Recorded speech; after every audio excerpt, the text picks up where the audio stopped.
창세기 3장 4절입니다. 창세기 3장 4절.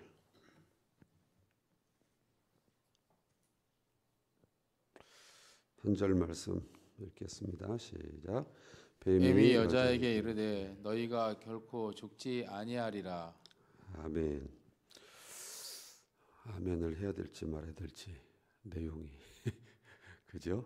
근데 하나님의 말씀으로 받습니다. 이런 뜻으로 아멘이니까요.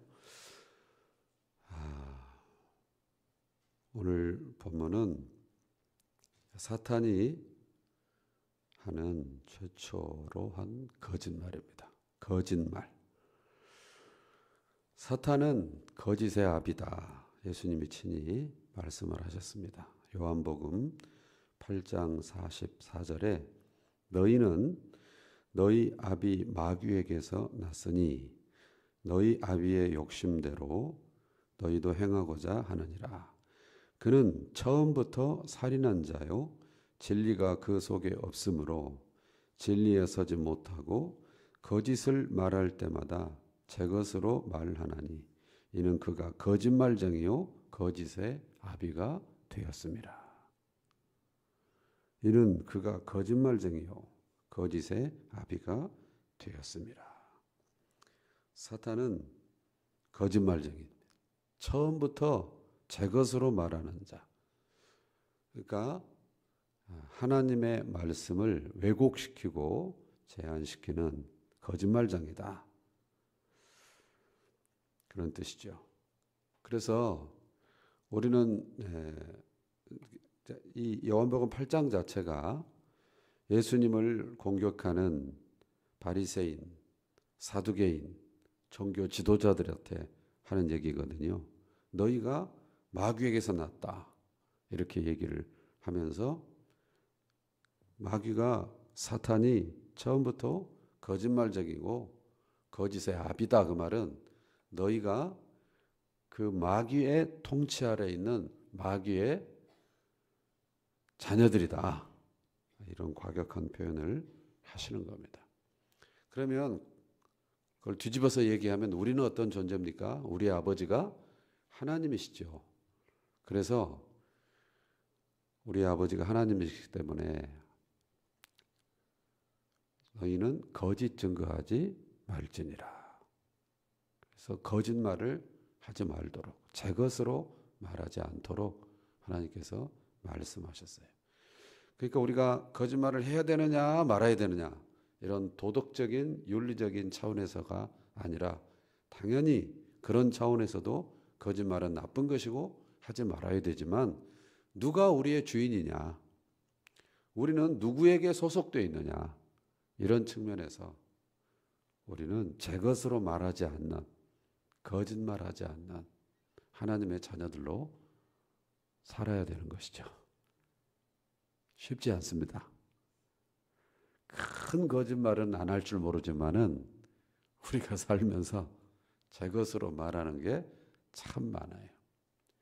자기도 모르게 어떤 위기가 닥치면은 또는 자기 체면에 손상이 오거나 인격에 손상이 올 것 같으면 아주 거짓말이라고 할 수 없는데 엄연히 따지고 보면 또 100% 정직했다고 말할 수도 없는 그런 게 우리 가운데 다 있어요. 우리 연약함이죠. 그런데 이런 것은 습관을 형성합니다. 한번 자기 변명을 하고 제 것으로 말하면 그것이 2번에 3번에 자연스러워집니다. 정치인들 어떻습니까? 거짓말하는 거. 야, 어떻게 저렇게 뻔뻔할 수 있는가? 그런 생각 많이 드시잖아요. 그래서 신뢰가 안 가죠. 그 말하는 게. 언제 변할지 모른다는 거죠. 왜 그렇게 됐습니까? 그게 곧 정치다. 이렇게 생각을 해요. 그래서 우리는 그걸 거짓말이라고 말하는데 그분들은 어떻게 말하죠? 정치적 발언이다. 야, 거짓말을 정치적 발언이라고 바꾸는 순간에 죄책감이 없어지는 것입니다. 우리도 연약함이 있어서 거짓말을 나도 모르는 사이에 하게 된다면 그것이 마귀에게 속한 것이기 때문에 회개해야 될 영역이다. 그럴 수도 있지 뭐. 이게 아니라 하나님, 제가 잘못했습니다. 제가 비겁했습니다. 비열했습니다. 정직하지 못했습니다. 용서해 주십시오. 그리고 제게 정직할 용기를 주십시오. 그렇게 말하는 겁니다. 한 가지 조심해야 될 것은 무엇이냐? 거짓말하지 말고 정직하자. 그러니까 상대방에 대해서 거짓말하지 않고 정직한다. 이거를 잘못 오해하면 나는 거짓말을 못해. 나는 기맥히고 아니면 아니야. 그래서 사람들한테 상처를 준다는 것입니다. 그런 거짓말하고 차원이 달라요. 그걸 많은 경우에 오해를 하는 경우를 많이 봅니다. 나는 입은 삐뚤어졌어도 말은 바르게 하는 사람이야. 많이 들어보신 말이죠. 나는 앞에서 말해. 뒤끝이 없어. 아니, 앞에서 말하지 마세요. 물론 뒤에서도 말하지 말아야 되지만은 그러는 거 아닙니다. 절대 그렇지 않아요. 이게 정직하게 말한다는 것과 공격적으로 말하는 것, 이건 다른 의미입니다. 그거는 말을 참아야 되느냐 참지 말아야 되느냐 이런 문제이기도 하고, 말을 많이 하느냐 적게 하느냐 차원이기도 하고, 동기가 사랑의 동기냐 아니면 자기를 우월하게 보이기 위해서 하느냐. 나중에 야고보서 같은 거 서로 말씀을 나누게 될 때 그런 차원에서 많이 조망이 될 거예요. 즉 거짓말하지 말아야 된다는 것은 다른 사람을 지적하거나 비난하거나 정죄하거나 다른 사람과 갈등을 일으키는, 일단 그것은 차치해 두고 내 자신이 하나님 앞에서 거짓말을 하지 말아야 된다. 왜? 우리는 마귀에게서 난 사람들이 아니다. 우리는 하나님의 자녀다. 하나님에게 속해 있다. 하나님은 어떤 분입니까? 거짓을 말할 수 없는 분이십니다. 하나님은 그 안에 거짓이 전혀 없는 분이십니다. 그림자, 회전하는 그림자도 없으신 분입니다. 하나님이 하시는 말씀은 다 100% 사실입니다. 정직하십니다. 그래서 우리가 하나님의 말씀을 100% 믿고 신뢰할 수 있는 것입니다. 하나님은 하신 말씀을 변개치 아니하시는 분이십니다. 말씀하셨으면 틀림없는 분이십니다. 실수가 없는 분이십니다. 우리는 본의 아니게 거짓말쟁이가 되는 경우가 있습니다. 그때 그 말을 할 때는 진심이었는데 나중에 상황이 됐을 때 그거를 감당할 수 있는 여력이 안 돼서 결과적으로 거짓말쟁이가 되는 경우가 있어요. 한 가지 예만 들죠. 어제 우리 일부 예배 때 사도 바울의 그 깊은 침체, 그 부분을 봤죠. 그런데 바울이 바로 그 고린도 교회 때문에 너무 마음이 아픈 일이 겹겹이 쌓입니다. 고린도 교회 때문에. 정말 많은 교회를 개척한 사도 바울이지만 고린도 교회를 개척해 놓고 그 고린도 교회 때문에 너무너무 스트레스가 많아요. 진짜 말도 못해요. 네. 일단 고린도 교회가 파당이 많았거든요. 누구파 파밭이에요. 그 다음에 고린도 교회, 고린도 도시가 항구 도시인데 음란한 문화가 교회 안에 들어왔어요. 근데 교회가 그것을 전혀 문제 삼지 않고 그냥 넘어가는 거예요. 그 다음에 교회가 서로 법정에 가서 교인들끼리 다퉜어요. 그러니까 거기다가 사도 바울을 사도로 취급을 안 했어요.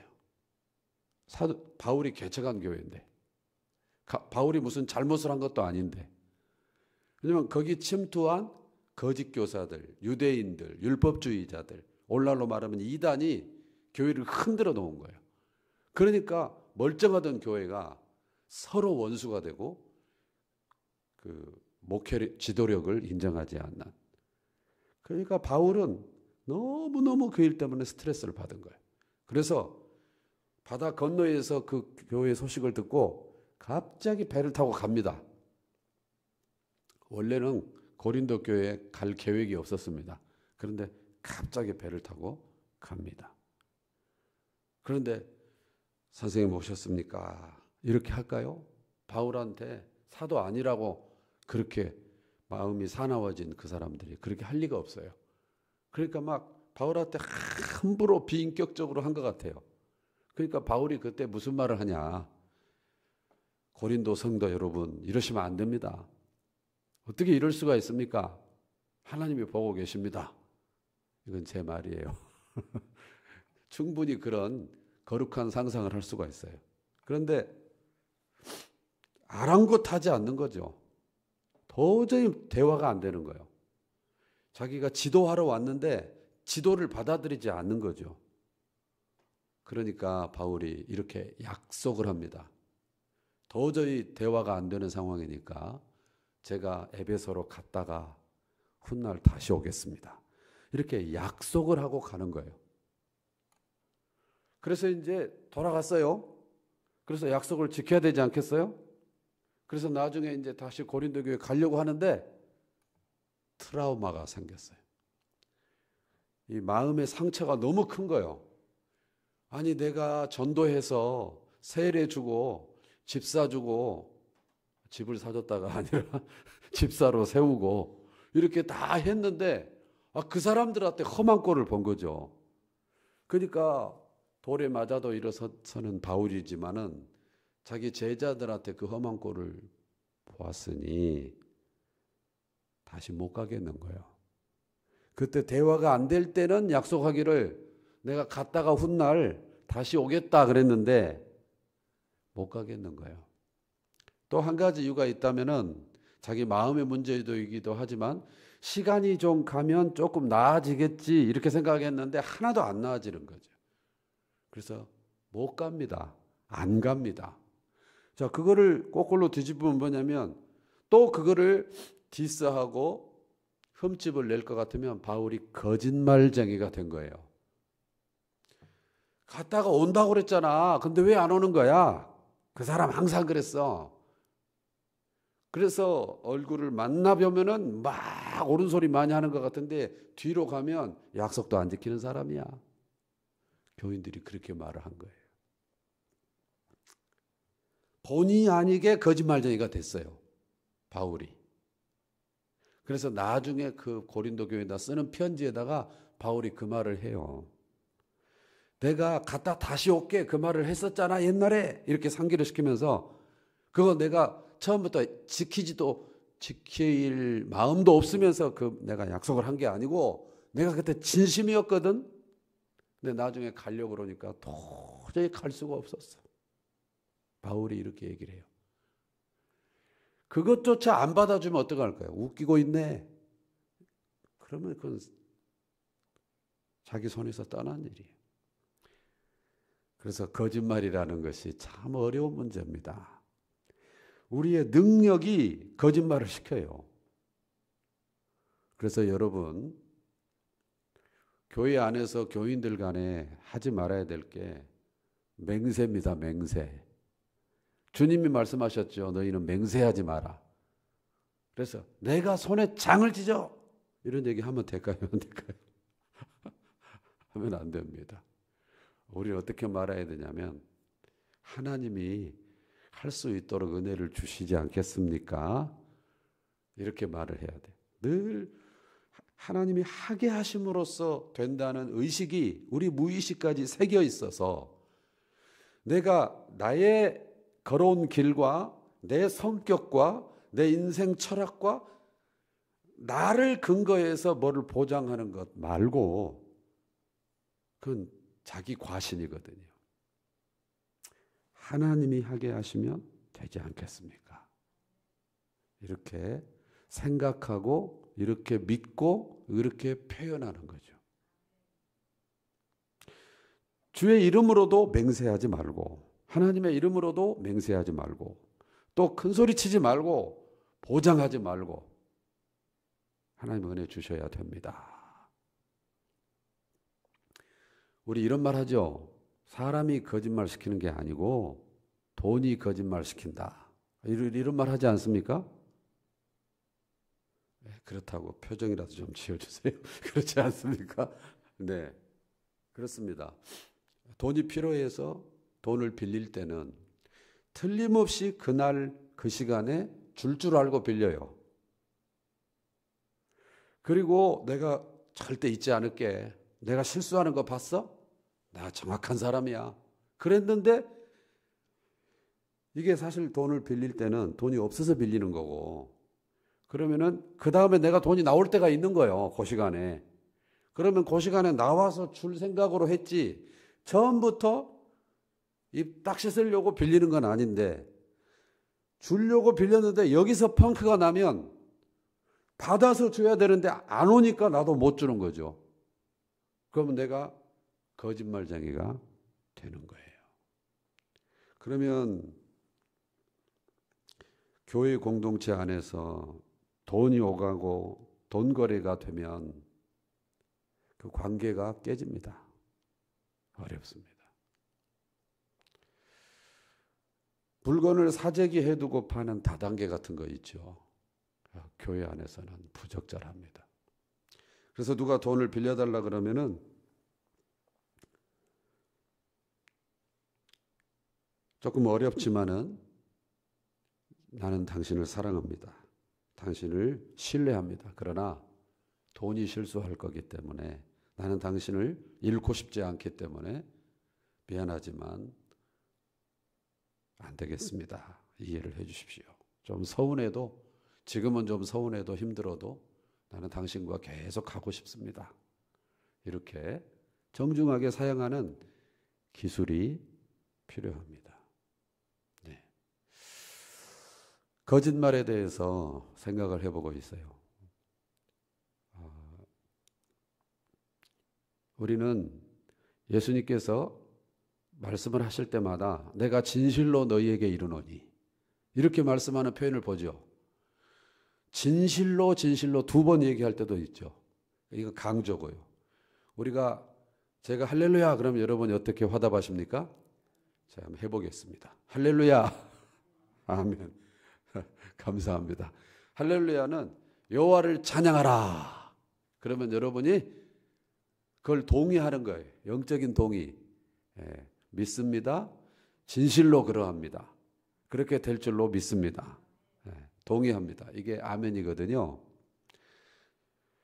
그러니까 내가 진실로 너희에게 이르노니 그게 아멘이에요. 그러니까 예수님은 사실 예수님의 모든 말씀은 우리 입장에서는 아멘이요. 진실 아닌 게 없어요. 예수님의 말씀은. 그럼 우리가 워낙 거짓된 세상에서 살고 서로가 서로를 속이고 거짓이 난무하는 세상에 사니까 예수님께서 진실로라는 말을 넣어서 쓰실 수밖에 없는 것이죠. 거짓말 중에 특히 모든 거짓말이 경중이 없지만은 진리에 관한 거짓말, 거짓 선지자들의 거짓말, 말씀을 왜곡시키는 거짓말, 오늘 본문이 사탄이 하는 거짓말이 반드시 죽으리라 결코 죽지 아니하리라 완전히 100%를 뒤집어 놓는 말씀을 훼손하는 이런 그림자는 절대 안 되는 것이죠. 성경은 오직 예수 외에는 천하인간의 구원을 얻을 만한 다른 이름을 우리에게 주신 일이 없다고 사도행전 4장 12절에 단언하고 있는데 무슨 소리입니까? 하나님은 사랑인데 그럴 수가 없습니다. 모든 종교에 구원이 있습니다. 종교다원주의, 새빨간 거짓말, 이것이 사단의 거짓말이고 영적인 거짓말이고 이것이 비진리입니다. 그러면 이것을 제가 지금 예를 든 것처럼 과격하게 하는 게 아니라 거짓말이 아닌 것처럼 포장해서 합니다. 학문적으로 합니다. 학술적으로 합니다. 철학적으로 합니다. 사탕을 발라서 합니다. 논리적으로 합니다. 호소력이 있습니다. 그러니까 다 넘어갑니다. 그래서 마태복음 24장에 보면은 마지막 때에 우리가 가장 필요한 게 무엇이냐? 분별하는 것이다. 분별. 그래서 하나님, 오늘 이 새벽에 나온 우리 좋은 새벽 용사들에게 분별력을 주시옵소서. 말씀을 분별하게 하여 주시고 진리를 분별하게 하시고 비진리를 분별하게 하시고 우리 자녀들이, 우리 손주들이 비진리에 현혹되지 않게 하시고 딱 들으면 분별이 될 수 있는 내적인 근육과 시력이, 청취력이, 분별력이 있게 하여 주시옵소서. 그렇게 다 되시기를 주의 이름으로 축원합니다. 아멘.